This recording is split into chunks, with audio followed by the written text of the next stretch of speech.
خدا کی بستی ناول از شوکت صدیقی۔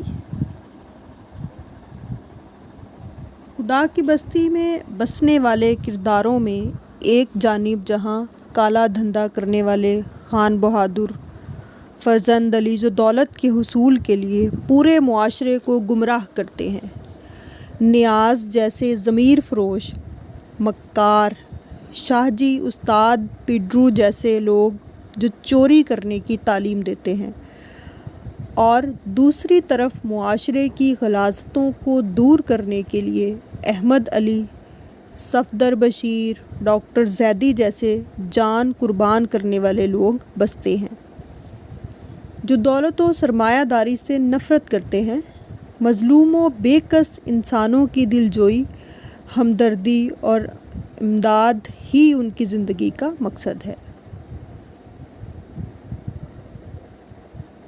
ان کے علاوہ ڈاکٹر موٹو، سلطانہ، سلمان اور رخشندہ جیسے ضمنی کردار ہیں، مگر پھر بھی ناول کے بیانیہ میں معاون کرداروں کی حیثیت سے اہمیت کے حامل ہیں۔ شوکت صدیقی نے اپنے ناول خدا کی بستی 1957 میں یہ لکھا گیا ہے، خدا کی بستی کے تمام کرداروں کو مسائل سے دوچار دکھایا ہے۔ انہوں نے ناول کی ابتدا میں غریب محلے میں رہنے والے بچوں کی ذہنی و نفسیاتی کشمکش کی عکاسی کی ہے۔ ڈاکٹر قمر رئیس شوکت صدیقی کے ناول خدا کی بستی پر اظہار خیال کرتے ہوئے لکھتے ہیں، شوکت صدیقی کا ناول خدا کی بستی پہلا ناول ہے جس میں پریم چند کی طرح عصری زندگی کے پیچیدہ حقائق اور سماجی آویزش کو سمجھنے اور پیش کرنے کی سنجیدہ کوشش کی گئی ہے۔ پاکستان کے سرپرستانہ طبقاتی معاشرے میں مذہب کے نام پر جن بہیمانہ جرائم کی سرپرستی ہوتی ہے اور جمہوریت کے نام پر انسان کی آواز اور اس کے حقوق کو جس طرح پامال کرنے کی سازشیں ہوتی ہیں، شوکت صدیقی نے بڑی جسارت اور وضاحت سے ناول کے پیچیدہ پلاٹ میں انہیں سمونے کی کوشش کی ہے۔ لیکن بنیادی طور پر یہی وہ کردار ہیں جن کے ارد گرد اس طویل ناول کی کہانی گھومتی ہے۔ عام طور پر جیسا کردار ویسی ہی اس کی زبان، اور یہی اس ناول کی خوبی ہے۔ خدا کی بستی کو پاکستانی معاشرے کا نوحہ یا رزمیہ کہا گیا ہے، لیکن دراصل یہ پورے برصغیر کا آئینہ ہے، اور سچی بات تو یہ ہے کہ یہ ہند و پاک کے معاشرے کا اعلامیہ ہے۔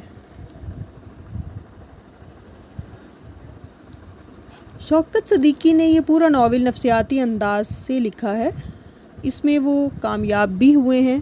انہوں نے کوئی واقعہ خلاف فطرت پیش نہیں کیا۔ کہانی سے کہانی نکلتی چلی آتی ہے اور یہ سلسلہ ناول کے اختتام تک جاری رہتا ہے۔ زندگی کی حقیقتوں سے انہوں نے کبھی منہ نہیں موڑا، بلکہ ان سے چشم پوشی کو کفر سمجھا ہے۔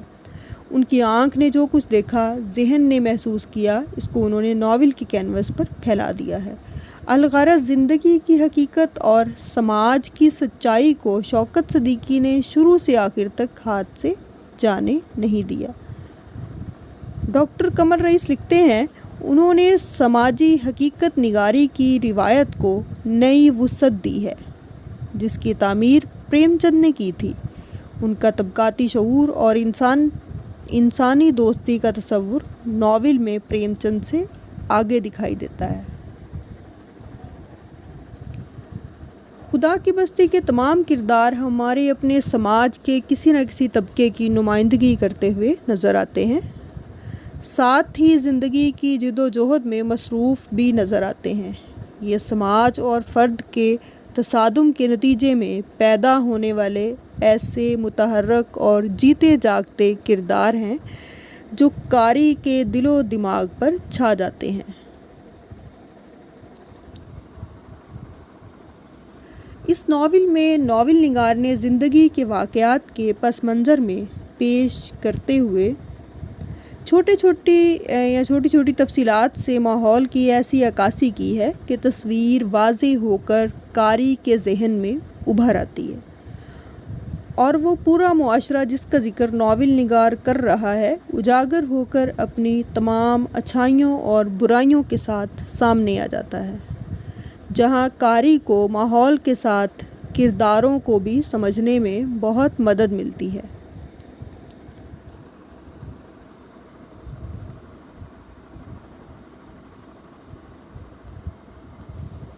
خدا کی بستی میں راجہ کا کردار نہایت متاثر کن ہے۔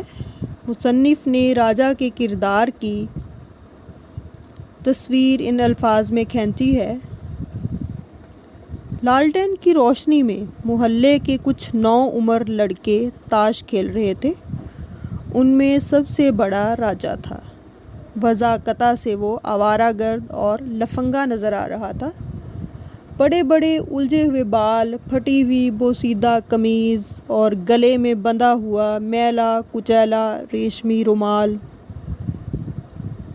ملی جلی آوازوں کے شور میں وہ بار بار چیخ کر کہتا: کہو استاد کیسا بیمہ کیا؟ ابے یہ رہی بیگی۔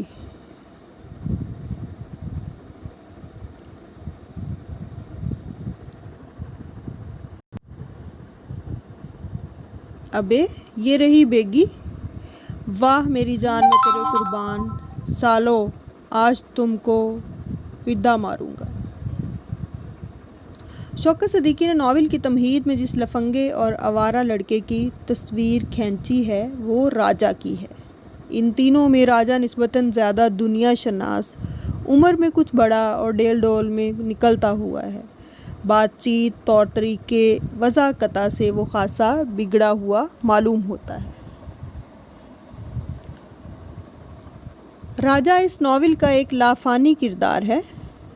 دہلی میں اپنے والد اور 2 بڑے بھائیوں کے قتل کے بعد اپنی ماں کے ساتھ پاکستان ہجرت کر جاتا ہے، جہاں راجہ کو ایک یتیم خانے میں پناہ مل جاتی ہے۔ لیکن اس کی ماں لاہور میں جسم فروشی کا دھندا کر کے زندگی گزارتی ہے۔ المناک بات یہ ہے کہ جس یتیم خانے نے راجہ کو پناہ دی، وہاں یتیم بچوں سے بھیک منگوائی جاتی تھی۔ ایک دن راجہ کم پیسے لایا تو ادارے کے سربراہ نے اس کی اتنی پٹائی کی کہ وہ رات کی تاریکی میں مدرسے سے فرار ہو جاتا ہے۔ وہ کراچی اس لیے گیا کہ شرافت سے محنت مزدوری کر کے 2 وقت کی روٹی کھائے گا، لیکن وہاں جا کے اس کی جگہ جگہ قیمت طے ہوتی ہے۔ ایک ڈاکو سے دوسرے ڈاکو کے ہاتھوں فروخت ہوتا رہتا ہے، لیکن زندگی کا سکون اسے کہیں بھی میسر نہیں آتا، جس کی وجہ سے اس ماحول سے سخت نفرت ہو جاتی ہے۔ راجہ جب کبھی اپنے بارے میں غور کرتا ہے تو اسے افسوس ہوتا ہے اور کہتا ہے: ماں نہ برا راستہ اختیار کرتی تو میں کیوں گھر چھوڑتا۔ راجہ ایک بے روزگار نوجوان ہے جو ایک ٹوٹی پھوٹی تنگ و تاریک کھولی میں ایک گداگر کے ساتھ رہتا ہے۔ گداگر کی مدد اور دستگیری کرنے کے عوض میں اسے ایک اٹھنی معاوضے کے طور پر ملتی ہے۔ گداگر صبح سویرے ہی راجہ کی کمر پر لات مار کر اسے جگاتا ہے اور شام کو در در کی بھیک منگوانے پر بھی اٹھنی دینے میں نخرے کرتا ہے، اور ساتھ ہی گداگر کی گاڑی بھی کھینچتا ہے۔ لیکن راجہ دوستی کو برقرار رکھتا ہے اور فرصت ملنے پر اپنے ساتھیوں کے ساتھ آوارہ گردی کرنے، تاش کھیلنے، سینما دیکھنے کے لیے نکل پڑنا یا کالے خان کے اڈے پر جوا کھیلنے کے لیے نکل جانا زندگی کا معمول ہو گیا۔ یہ اس راجہ کی جھلک ہے جو بظاہر ایک لاؤبالی لڑکا ہے۔ اسے اپنی خرابی قسمت کا اتنا شدید احساس ہے کہ وہ دکھوں سے چھٹکارا پانے کے لیے خودکشی جیسا قدم اٹھانے سے بھی باز نہیں آتا۔ دریا میں ڈوب کر جان دینا چاہتا ہے، مگر اس کی یہ کوشش اس کے دوست نوشا کی وجہ سے ناکام ہو جاتی ہے۔ لہروں کے شور میں راجا کی آواز ابھری۔ یہ ناول میں سے کچھ اقتباس لیا ہے۔ لہروں کے شور میں راجا کی آواز ابھری، وہ کہہ رہا تھا، یار جی چاہتا ہے مر جاؤں۔ نوشا نے سہمی ہوئی نظروں سے راجا کو دیکھا۔ اس کی گردن دیوار سے ٹکی تھی، آنکھیں آسمان کی جانب تھی اور ٹانگیں دریا کی طرف لٹک رہی تھی۔ نوشا نے جھپٹ کر اسے دونوں ہاتھوں سے دبوچ لیا اور ایک اور اقتباس لیا ہے ناول میں سے۔ راجا ذرا دیر خاموش رہا، پھر آہستہ آہستہ کہنے لگا، یار تو نے ناحق روک لیا، مر جاتا تو اچھا تھا۔ میرے مرنے سے کسی کو دکھ نہ ہوتا، کوئی نہ روتا۔ میرا یہاں بیٹھا ہی کون ہے؟ نہ ماں، نہ باپ، نہ بھائی، نہ بہن، کوئی بھی تو نہیں، کوئی نہیں۔ اس نے گہری سانس بھری اور بڑے دکھ سے بولا، ہائے میرا کوئی نہیں، اور پھوٹ پھوٹ کر رونے لگا۔